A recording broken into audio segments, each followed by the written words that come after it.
But Welcome back to Team JVS, SEL 0230. We're here for the finale of House of Dragon Season 2, Episode 8. I'm here with a cast, a bunch of amazing people here. We have the entire family from the Valerians, the Targaryens, everybody from each other coast and stuff. And we're here to give you the best review of this finale. let's So, Let's yes, go, go. this is a Mike. good episode. Let's Let's go, get Let's Mike. into it. go. Let's The get force into There is it. we go. strong with So, That's us. why I we're will Mike. say this. professional. I will say That was this very as a professional. Team Black, ride or die, Tay all Black, day. Woo! baby. I will say All this. Black right, This is is gentlemen. down, but that's definitely, cool. as with this show, with this particular season, just like another season of another show that just came out, The Boys. This is a setup season. I believe this is going Yeah. to lead into the transition. As a book reader, I know where they were going. They took some shortcuts, by the way, and some I don't actually agree with, but we'll get into that. But anyway, I actually will pass the mic on. Can you get a change of view? I'm trying to see. Keaton, what did you thought about this episode of the finale of season 2, episode 8? I enjoyed it. I do. I wish I had gotten a little bit more. I do agree. It was definitely a setup for something epic that's going to happen whenever season 3 comes around. I once again, this whole season, I've loved it. It was the phenomenal acting this episode by everybody that was in it. The costume design was chef's kiss. It was amazing. And so, yeah, I'm really excited for what they do. I like some of the stuff they did in the finale, but I really did want more. Just comparing it with whether it's Game of Thrones finales or season 1 of House of the Dragons finale, I wanted a little bit more, but I still give it a thumbs up. Yeah, I agree. I absolutely agree with that. Sorry, my wife she was watching it with me today, by the way. Sweetheart, I know you off camera, but what did you think of the episode? I'm disappointed, honestly. I Ooh, was shit. expecting more, but I understand that this season is a setup season. Just as you mentioned, the boys, I was not satisfied with that season either. So I just feel the same for this. I'm like ready for them to get to the point. So I'm excited for season 3, but I was expecting a little bit more, honestly. Damn. Damn. Well, The queen has spoken. There you go. And that well, is I valid. mean, there is something awkward about like House of Dragons, like the best show on TV for me at the current time. I Like need a Jesus picture. You Christ. I agree. But well, first off, this definitely just the picture since it's just a purely setup season. But yeah, we gotta wait till what 2026 to see what happens next. Shit, I mean, it's a great season, but man, we could have went 10 episodes. We could have went Yeah, 10 episodes. that's now. what I think, I too. mean, unfortunately, even without having read the book, there is a bit of a we just needed just a bit more. It almost feels like season 7 where they started pressing on the gas, making shortcuts. I love season 7 of Game of Thrones, but like, He's alive. again, I didn't read the books. All right, don't come for me, book readers. Okay, I haven't read the books just yet, but just need a bit more, just a bit more. Also, what's up with the budgetary restraints, HBO? Okay, shouldn't y'all have enough money at this stage? What's going on? Shit. I don't know if it's the merger or what, but yeah, they were definitely being cheap. Right? As a reader, I can tell you, I was like rereading the whole story and just wondering where the hell they would choose to end it. And then when I heard it was 8 episodes, I was like, oh, they're to confirm there is more than enough material for a 10 episode season. I think it was just kind of like, the money. I truly think that's what it was. But one thing that I found was like super interesting was the vision that like went from Alice and then transitioned into Helena, and it was almost like they showed us that Alice was the third eye raven or the third eye crow, whatever you want to call it. Um, and then it got really vague, and it seemed like Helena's got a connection to her too. So I don't know. I wanted to bring that up and ask you guys what you thought. Yeah, Yeah. I Vanessa. yeah, I thought the episode was. I agree. I thought there was something missing. There was a lot missing. Like I watched the 2 episodes right before we watched this one, and it felt like there was too much of a jump. Like I was expecting more from Allison in that wood. I don't know. There was a lot missing. The missing 2 episodes out of the season took away from having a little bit more of a spread out story. And I agree. Keenan said this felt more like the last episode felt more like a finale than this one. I agree. Like all of the epic shots with like Hugh getting everyone getting their dragons and stuff. Something about this episode, even though it was really good, they had some really good acting, especially with Aemond and his mom and his sister. There was some good stuff, but it did feel like they just were like, all right, let's just end it here. Otherwise, it's gonna be too long, and then we'll just save the rest for the first episode and of next season. So, but I did love the vision we got, where that basically changed Damon's mind. Seeing Rhaenyra on the throne and seeing Daenerys, which was fucking cool. But I think I assume she has visions. I don't know if she's a three-eyed raven, but she definitely has visions. She's a seer or something like that. I think there's different versions of them, right? Like they don't all warg into animals or whatever. I think some of them can just see the future or see things. I don't know. Yeah, but anyway, I thought this episode was good. But yeah. I don't know. I was just gonna say, like, there's seers, there's wargs, there's Yeah. witches, and then there's Witches. what's it called? The three-eyed crow. So it's Right. yeah, Three-eyed raven. Yeah. three-eyed raven Powerful. is what they call it in the television series. Crow is in the books. It's both are correct. It's whatever. Yeah, I'm Like just League of I'm gonna be Assassins, League thinking of Shadows. about Got it. that a lot until next season, until they tell us more about it. I'm gonna be pondering that a lot because that transition kind of fucked me up, to be honest. Cool. Yeah. Yeah. How many seasons? Do we have any sense of how many seasons are going to be in total? I think they said at least 4. Yeah. That makes sense. For one book, that makes sense. They're going to be Yeah. continuing on with the show. But in terms of the Dance of the Dragon storyline, there will be a cap on that. But yet they're still going to use the name House of Dragons, but still push that forward and talking about the Targaryen line. So, for example, if they focus on Aegon the Conqueror, they'll still call it House of Dragons, but it will just be focusing on that era. Or they do the Blackfire Rebellion. It's same thing. It's still House of Dragons because it's focusing on the Targaryen family. That's what they said that when they're moving forward with the show, that they'll keep that name. But this terms of storylines, there's definitely gonna be a cap, and from the looks of it, it's gonna be the end of season 3. I do have a question for the entire panel here. Now, how do you guys feel about because the bastards here, Ronin? Or bastard riders, I should say. I don't like using that word, but you know me. Is that they had a whole type of standoff here because again, we have, I believe his name is Lucerys or Jacaerys. I mean, not the one that died of Rhaenyra's children. I'm getting the names mixed up. Jacaerys is the kid that wants to like. Yeah, Jacaerys, right? Yeah. He's definitely feeling that now. The fact that these bastards are also lowborn. Now are claiming these dragons and now getting away from his legitimacy, and that whole standoff they had in front of the council table. How do you feel that dynamic in terms of them understanding who's the authoritative figure here? It's fascinating because at one point you see how these guys who people consider bastards now have some sort of power or have a play in them being more than just what they were born into. And for the kid, Jacaerys, whatever his name is, Jace, it's a good.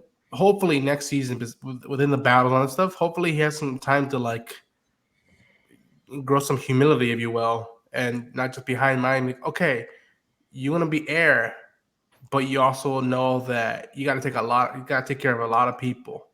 And if you start talking smack to them, one after another, you're gonna be thrown out of your throne. And if you already have a sense that you come from illegitimacy or however you want to perceive that, then grow up here and have some more decency to be like, all right, us three have something in common now. How do we how do we live up to this opportunity that we're given, or how we're born into it? Yeah, Ant. Oh, I nodded off. What was the question? How'd you feel about the bastard dragon riders having that conversation with was it, I keep giving name Jaceres, talking about Jace, talking about having respect for the crown, but at the same time is also his ego is getting out of line because of the fact that now these low-born Targaryen bastards are now getting having more power, but in a sense he's been the only bastard for almost so long that him having a dragon, the only thing he can claim for him being a Targaryen, but now more people are coming in the fold, and now he's having this sort of dynamic with them in front of the council table. I thought that that conversation was set up and it's kind of interesting and funny at times, but I was more focused on him and his wife, or his betrothed wife, when she was like, you think you're the first person to be fathered outside of the marriage in a royal family. And I like that they're setting up that this core herd of his, that he's always known, this in the last episode, he's always known that what the rumors and the things they've been saying about him are true. And it's dictating his actions, informing his behaviors. And it just keeps putting me back to the thing where Tyrion told Jon, you gotta wear who they call you on your sleeve like armor, or you gotta wear it like armor so it can't hurt you anymore. You make rational decisions. But we know the way he's going, he's not gonna make rational decisions, even with the advice of his. They're not married yet, but they're still betrothed, right? So yeah, I don't know. I think we see where all the pieces are set in the board, and he's dictated his role in the story. Yeah. Now as this story progressed in this episode, because again there was a big focus on the Lannisters trying to gain more power, and which I felt, me personally, I don't know, I pose a question to you guys, I felt this was a huge waste of time how they kind of just dragged that on. I understand for comedic relief, but I don't know, you guys disagree with what I'm saying? No, there's definitely too much focus and Yeah. hindsight, it's like, oh no, wait, yeah.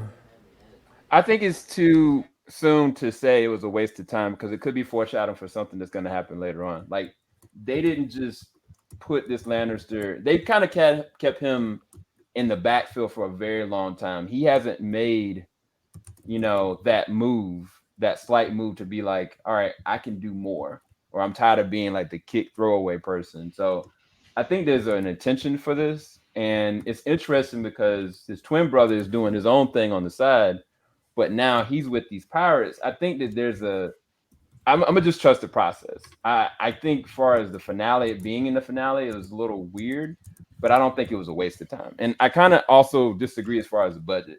I think the budget, from what they've done with the dragons and what they've done visually, and then even as far as the cinematography, it's been amazing. As far as the episode is concerned, I do think that the last episode was way more that feeling of a really good finale, but the execution in this episode, I think, is undeniable. I think that the acting was amazing. I think the way that they handled the different threads, specifically with Daemon and Aemon, I think it's a direct parallel. This whole entire season, we've seen Aemon's ascension to where he's got to be. All for him to understand a small little moment with his sister that really humbled him. That he had no matter how much rage or vengeance he wanted to take, there's nothing that he could do because he couldn't turn away from the truth. And then this whole entire season, we were kind of questioning, Daemon's progression. Like, why is he here? We kept feeling like, oh, he's flip-flopping, he's going crazy. But realistically, it was humbling him to get to the realization that he needed to hear. And I just didn't know how that was going to work out by the finale. And I think it was the best payoff. A lot of the imagery in it, I think, is, of course, foreshadowing of stuff that we know. It was definitely callbacks to things that we do know. But more than anything, it gave him this understanding that all this time that he's been trying to strive for this, he's got a purpose, but it's just not that. And it's exactly what he needed to get. And I think that those two threads were needed for us to go to where we need to go moving forward. So as far as the episode is concerned, functionally in its bones, I think was really freaking good. But as far as the Lannisters is concerned, I think it's just foreshadowing of stuff that's to come. I was kind of like how these Lannisters get to be the Lannisters that we know? It hasn't happened yet, but now I think that there's volume to that. But sorry, Ronan, I know you were next. I apologize. It's all good. For me, season as a whole, it's 2 for 2. I mean, I have not been bored or been annoyed.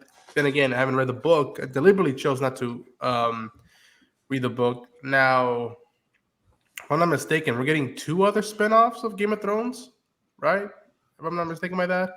So We're who supposed to knows get when we'll get back to season 3?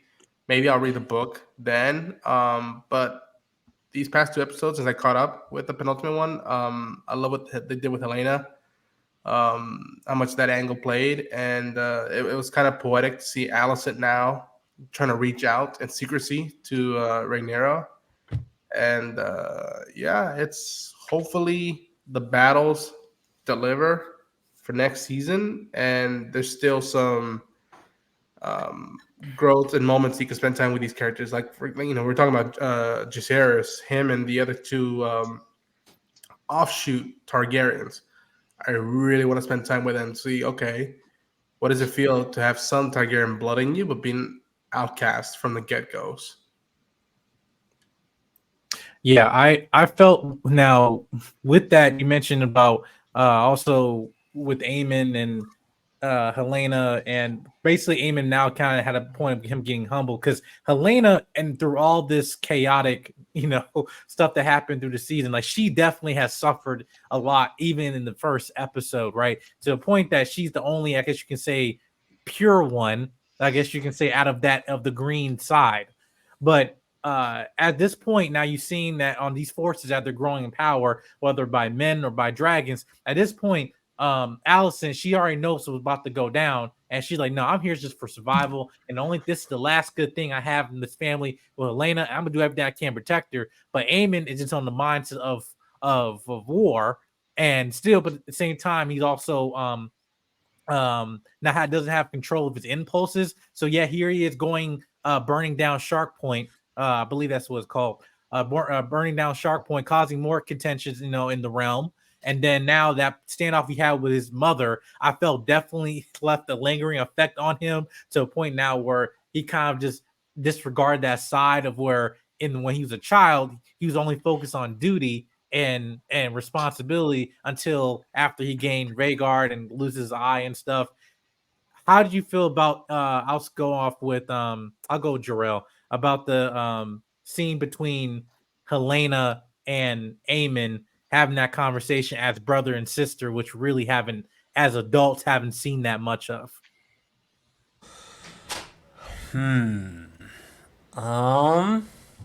That's a damn good question, actually. I know, that's why I asked it.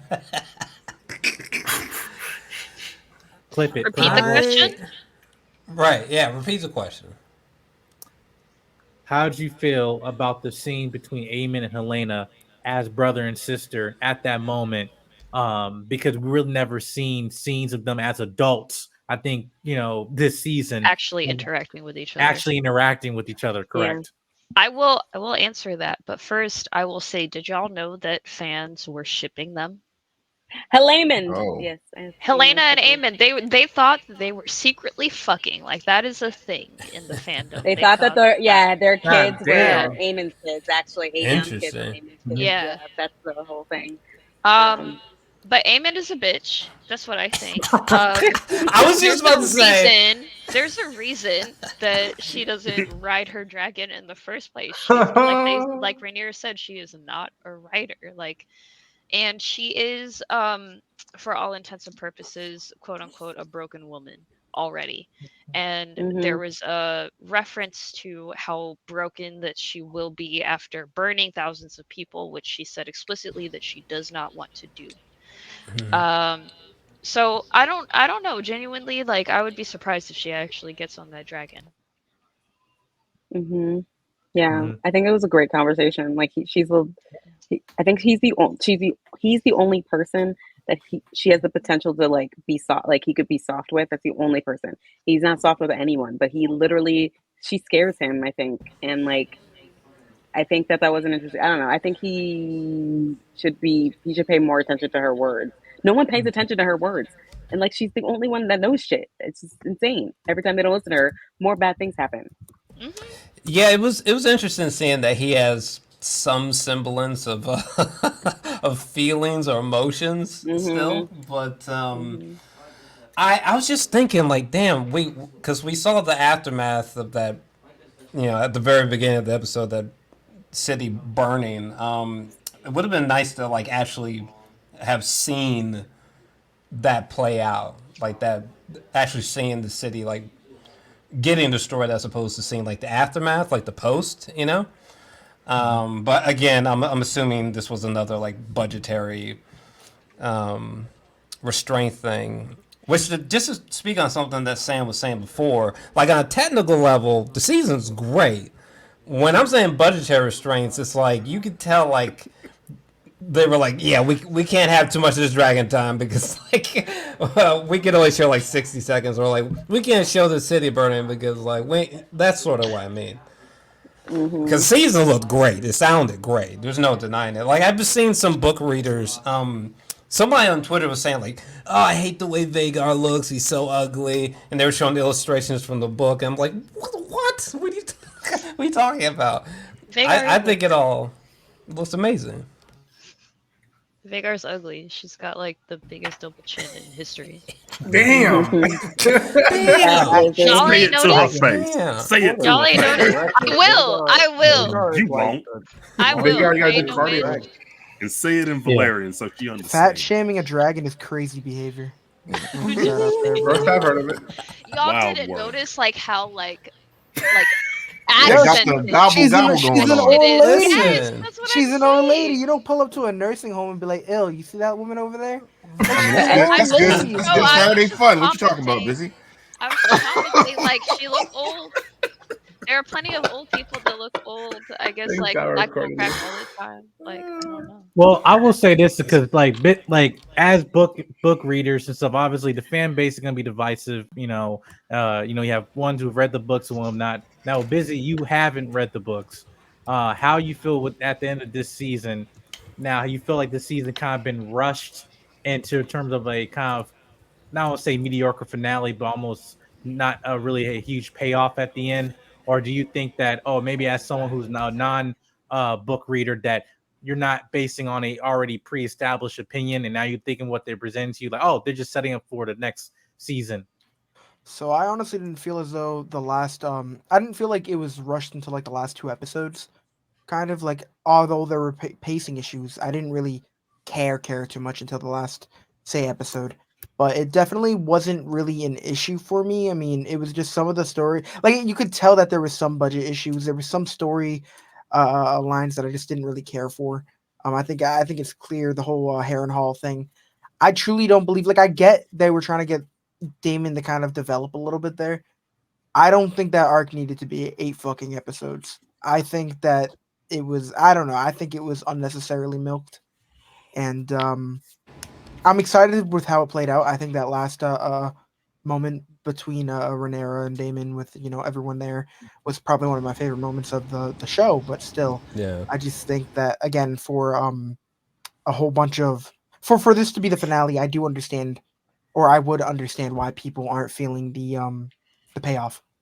I mean, it's just, I don't know. I am looking forward to more, but I just don't think this ending justifies a 2-year break. Ooh. Yeah, I think there was a natural Ooh. ending to this Let me to get this this. season, knowing the story. And I was thinking about it, and I'm not going to ruin anything, but I think there was some natural places where this story could have gone. But I kept wondering, like, oh, are they going to do that in the last 20 minutes? Are they going to do that in the last 20 minutes? How are they going to? And honestly, I think they're going to start off a season with the destiny of a major character, but I think they could have used that in this season just to cap it off. And I don't know, like I love this season. I think this is every episode like an A+, but I feel like this isn't where this didn't feel like a fluid ending. If that makes sense. It feel like, all right, we got the break. We're going to go to the next one. I don't know. So, Oh man, I've been trying to hold this back, but this almost feels like like Edging? a slightly better.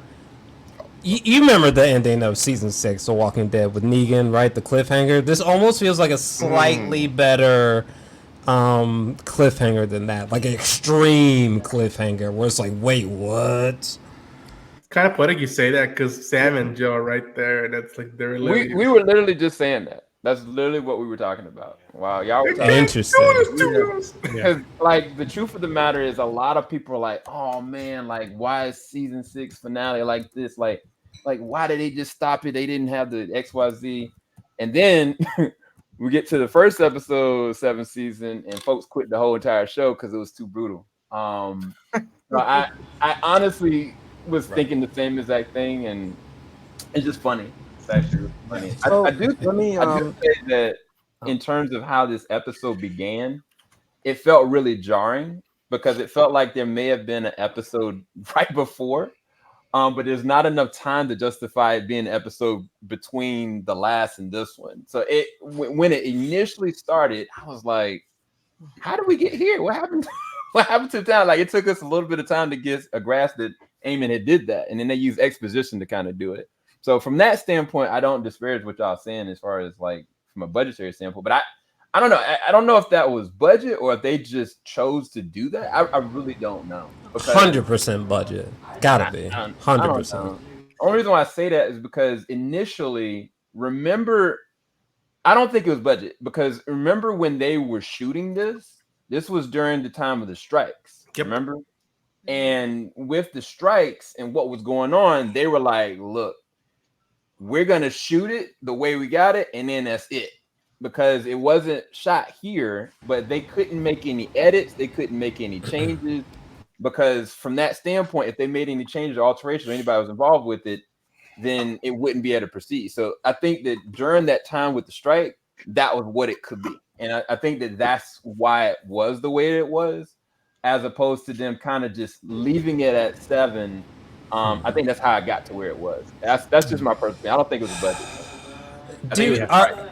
is again, not to scare anybody, but like, is it possible that history could repeat itself? Like, how descriptive? I think it's called Fire and Blood that this is No. based on, right? How descriptive? How descriptive is this book? Like, how So much is descriptive. or let me reword it. How much of this show is them sort of like being forced to really interpret? a lot of it. I will tell you. A lot of it. So Because So oh, the way it's sorry, I'm yeah, the way it's written is like this is what some people say, this is what another source says. So sometimes they go with what one source says and with what another source says, depending on what George R.R. Martin says is like the most likely source, or it's kind of left up to interpretation. So a little bit of it is left up to their interpretation, but it's all based in the source material for the most part. Well, it kind of worries me because like with Game of Thrones, you can tell that they realize like, fuck, we're gonna have to pretend to be like George R.R. Martin for a bit because we don't have enough descriptions, definitive descriptions to sort of like, what I mean, we're gonna have to sort of pretend to be George a little bit. And I wonder if that's happening a bit here because the book almost seems like a history book in a way, as opposed to. that's what I was gonna say. I was gonna say they have a lot of freedom in this series versus Game of Thrones because the way the book is written, it's from a historical perspective, which means it can be interpreted. It's one person's perspective, and House of the Dragon is basically presenting itself as here is basically the gaps that we're allowed to fill because you're reading the book, and it's basically a historical telling. It's no different than the book that Rhaenyra is constantly looking at with Aegon the Conqueror and his sister wives. It's just someone's written story, right? Yeah. Whereas Game of Thrones or A Song of Ice and Fire series is giving you the story from multiple people's perspectives.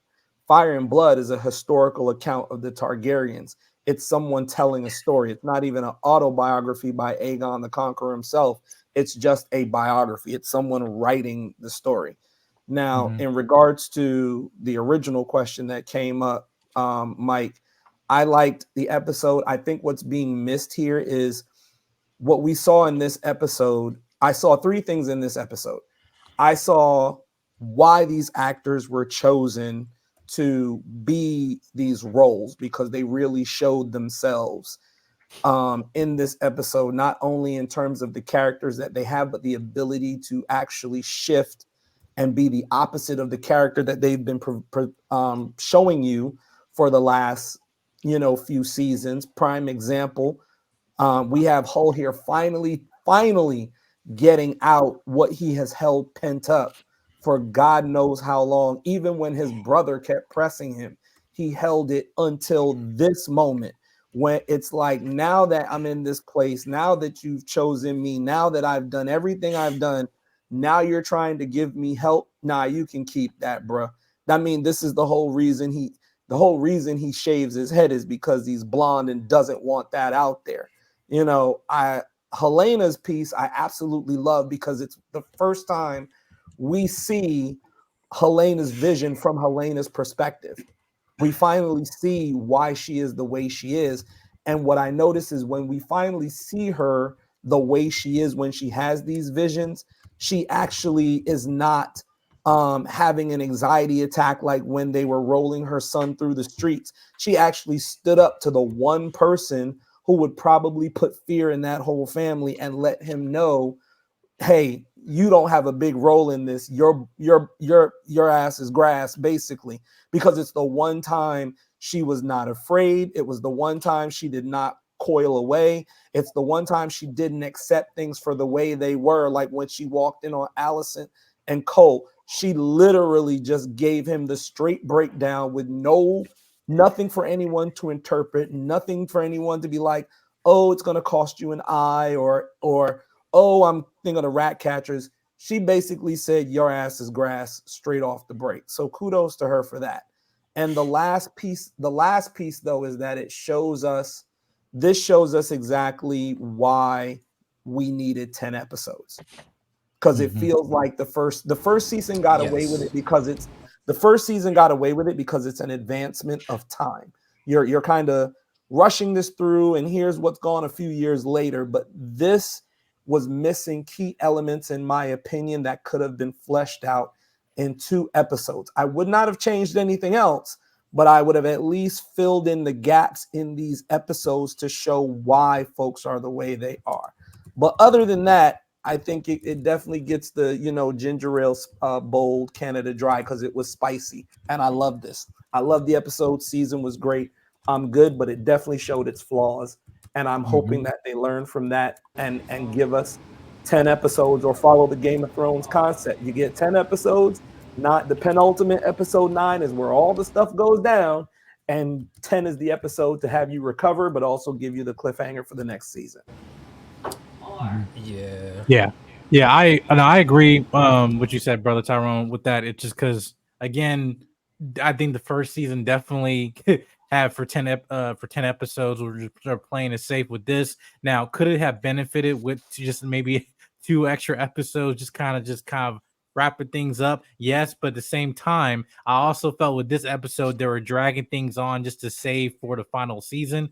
And try to, save their budget, you want to say, just for payoff. So almost at this point, we're probably going to have, if the next season is probably the final season in the storyline of Dance of Dragons, and we're probably calculating maybe about a death or 2 per episode. So now I'm not saying that that's for verbatim, whatever, but I'm saying at this rate that they're rushing at this point with this, I feel like that's probably gonna go. But I just want to give everybody's final thoughts on terms of overall rating of just not only this episode but just of season 2.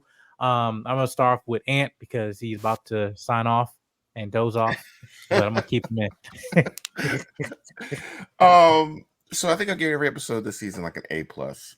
This final, I'm gonna stick with like a B+. I think overall, whatever that average is, I was still saying A something. I just think I think that I said this in the chat. We ate good all season. We got the dragon fights. We got some I can't believe that happened moments. The visual's been great.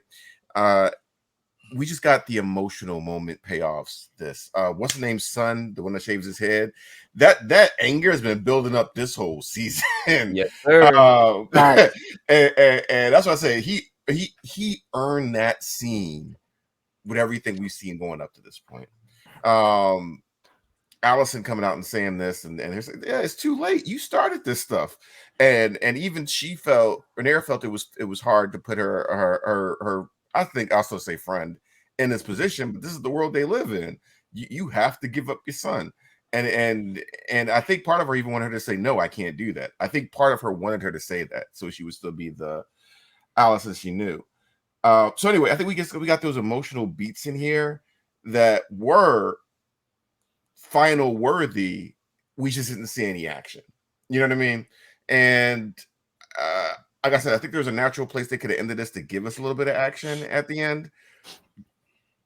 But I've always said, you put two characters with good writing, interesting, and emotional stakes involved, I'm a happy person, and I got that with the minimum scenes that sets they used in this final. So yeah.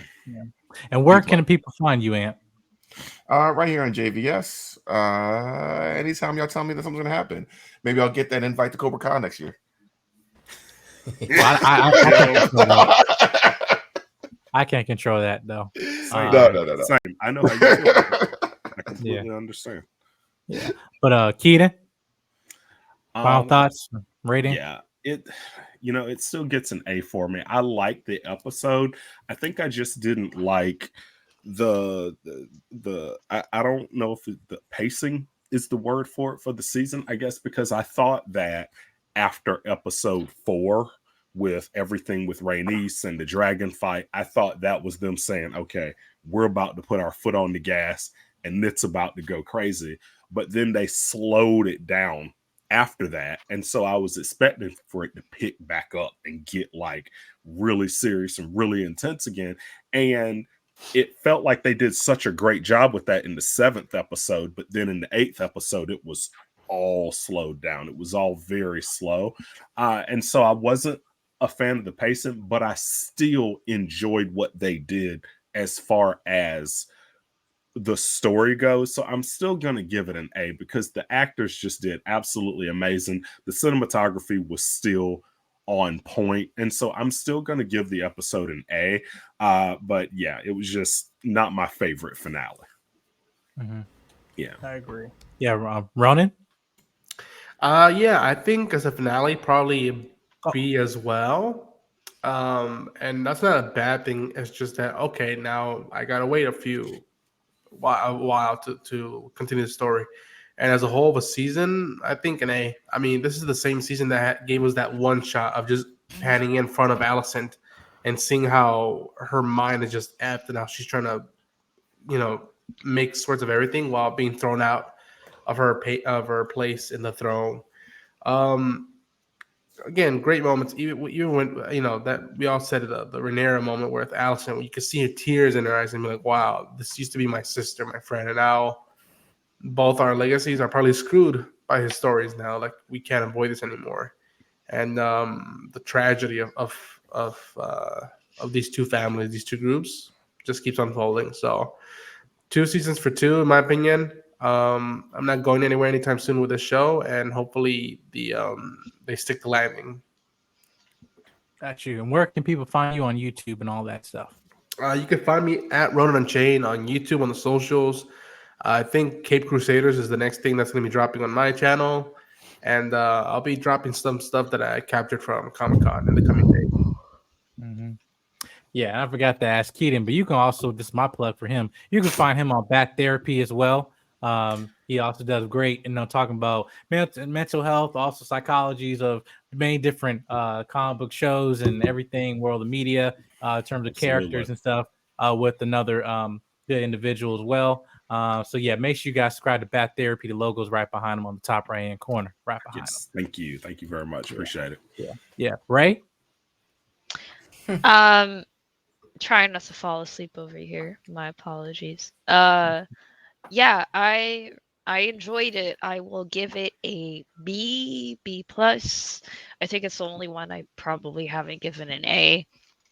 Just because I'm not thrilled about their insistence on hearkening back to Game of Thrones. It reminds me of The Hobbit, which didn't need to be 3 movies. but they made it 3 movies because there were Lord of the Rings fans who would pay for movie tickets to see 3 different movies, you know? And then they just added all this extra shit to make it connect to like the sequel, prequel, whatever. So I wish again, like I said earlier, there's a lot of material here that they could have used a little bit more of. So that would be my only gripe. I did really like the scene with Alicent coming to Dragonstone and talking to Rhaenyra. I thought that was a really good um, almost modernization of, you know, the type of tension that can arise between women and family members in court. And yeah, again, I'm tired. I'm just gonna say follow me on Twitch. I liked this episode. Got you. Thank you. Yeah. Thank you. Mm-hmm. Bizzy. I think I'm just a little bitter that we have to wait so long for season 2. For real. Overall, this was a really good season. I liked it.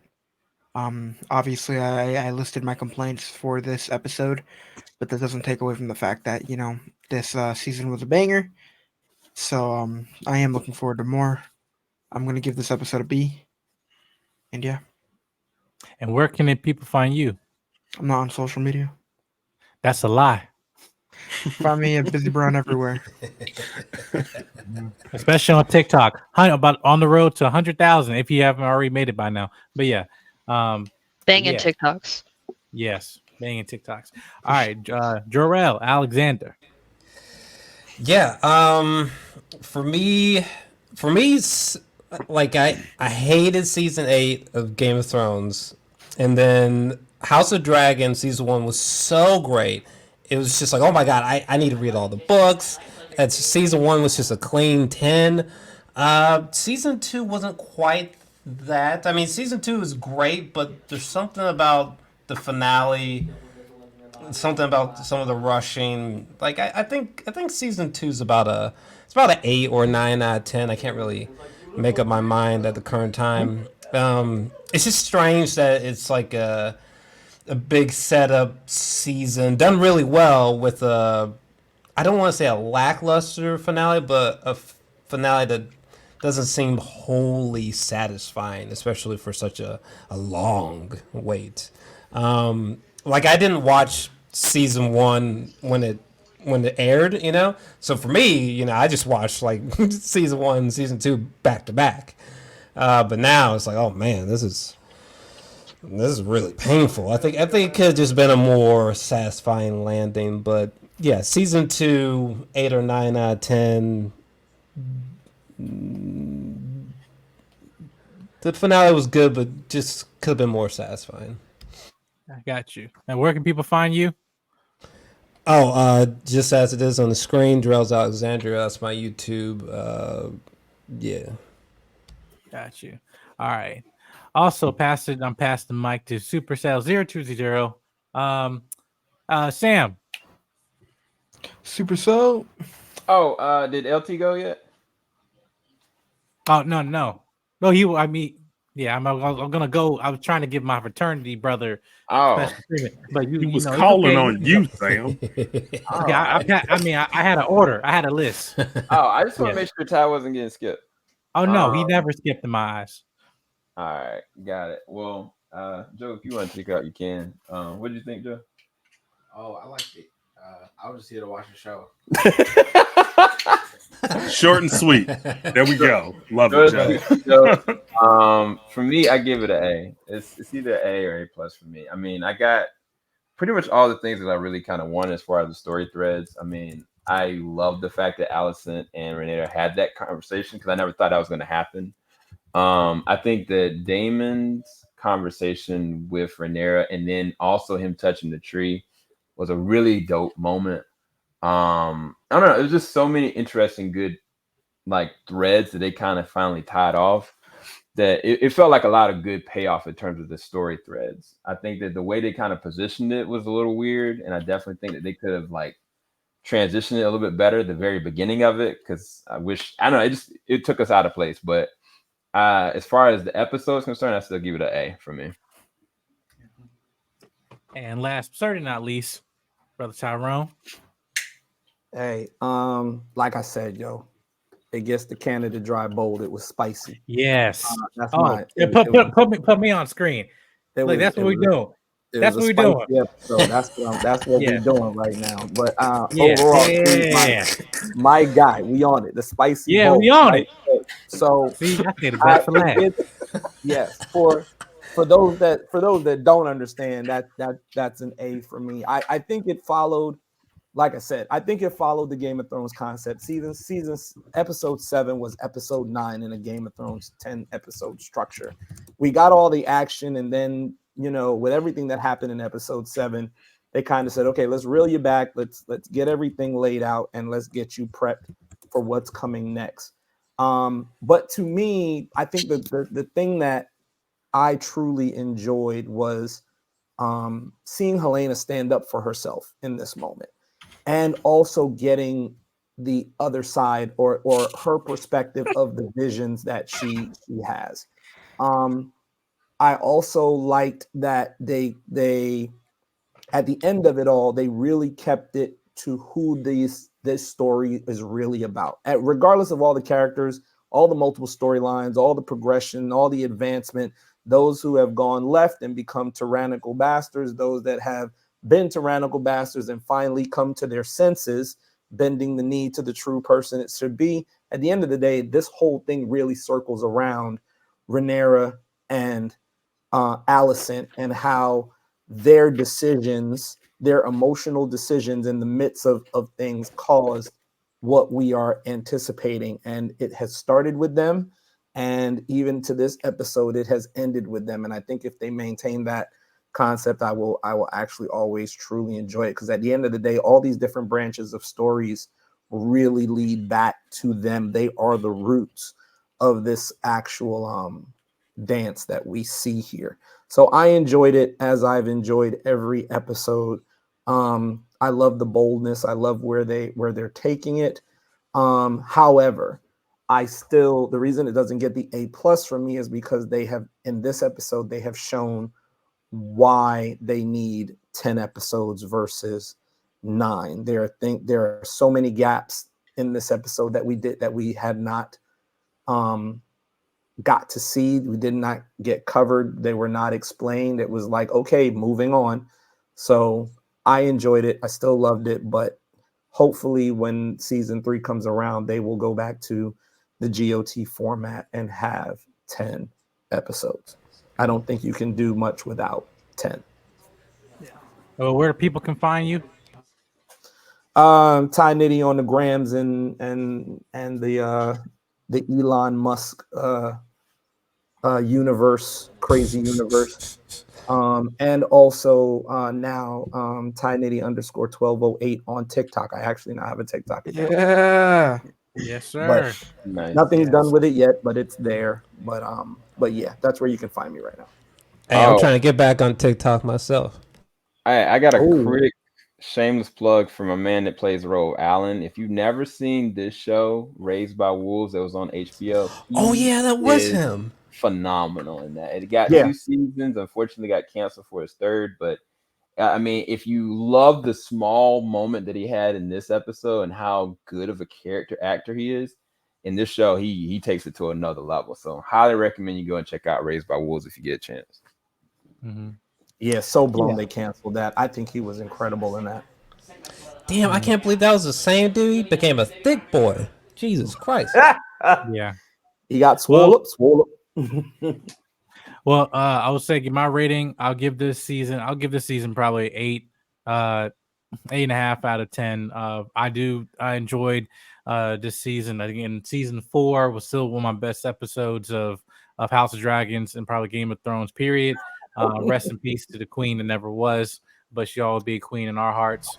But yeah, you guys can find me here on TeamJVS and also my personal platform, Jedi Mike 7 on YouTube, Instagram, TikTok. I said TikTok and Twitter. And also this plug for Vanessa. I know she hopped out earlier. You can find her all the webs at Vanessa Shark and also Multiverse of Color as well. So make sure you go follow them on there. And you can make sure you guys subscribe to TeamJVS here. we've concluded this season, and we'll be here for the next season and all other things in the world of Game of Thrones and others. We got some Comic-Con interviews to drop off and coverage to drop to y'all soon. Once we get those interviews edited and all that stuff, we'll get there. But yeah, till next time, we'll see you guys in the next video. Peace. We are out. Pieces. I don't have control. Falling off the top of